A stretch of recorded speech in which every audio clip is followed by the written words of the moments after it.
snail is traveling along a straight path, the snail's velocity can be modeled by this function here for 0 to 15 minutes. It says find the acceleration at t equals 5. So acceleration would be v prime of 5. I do not have to do this by hand. I have it in my calculator, so I can go and say second calculate derivative, and then I've already got this plugged in. And then it's going to ask me for a prompt, and I'm just going to enter 5. My calculator can do numerical derivatives, so I get 0.538.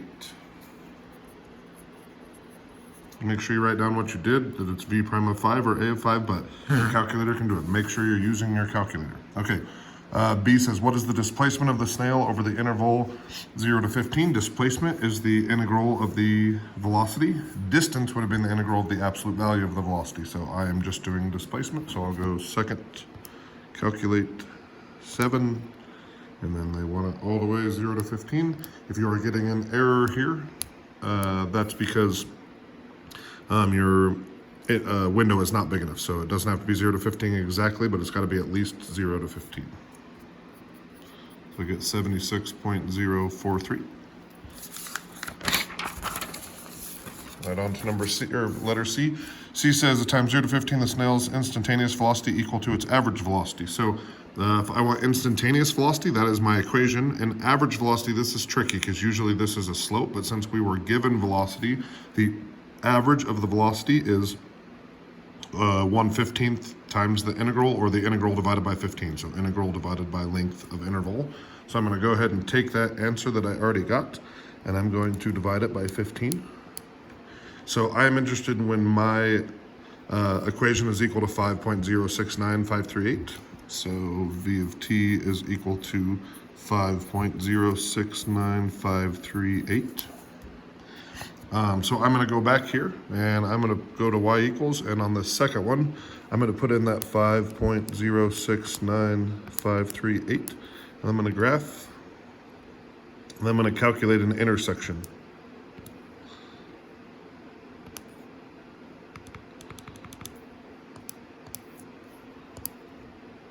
And I get x equals 6.031. Or time equals 6.031 minutes. And this last one I think is pretty tough. So this is probably only for the people that are trying to get a 5. So it says, an ant arrives at the snail's starting position at time t equals 12 and follows the snail's path. During the 12 to 15 minutes, the ant travels in the same direction as the snail with a constant acceleration. So we have an acceleration of 2 inches per minute per minute. The ant catches up to the snail at t equals 15 minutes.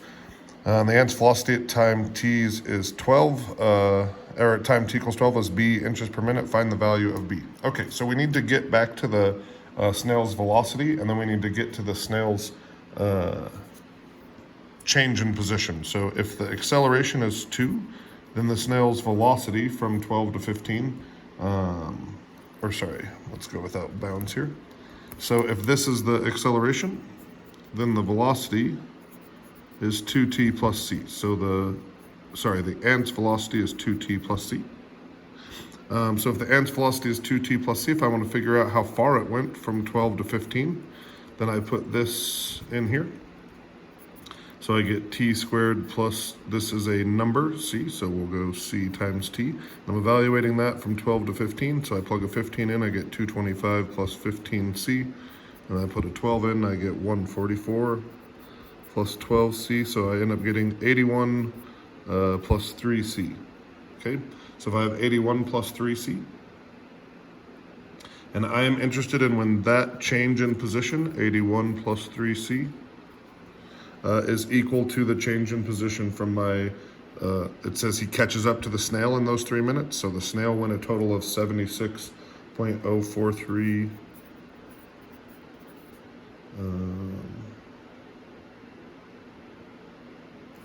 074, and I'm interested in what value of c gives me this. So I get c equals negative 1.652309. That's not the question is. They asked me what's the velocity at time t equals 12. So I go back to my velocity equation, which is right here. I plug in a 12 for t, and I plug in a negative 1.652309 for C, and I get an answer of my velocity at that time is 22.348. So honestly, that one confused me pretty hard. So if you feel like that's a tough one, I agree.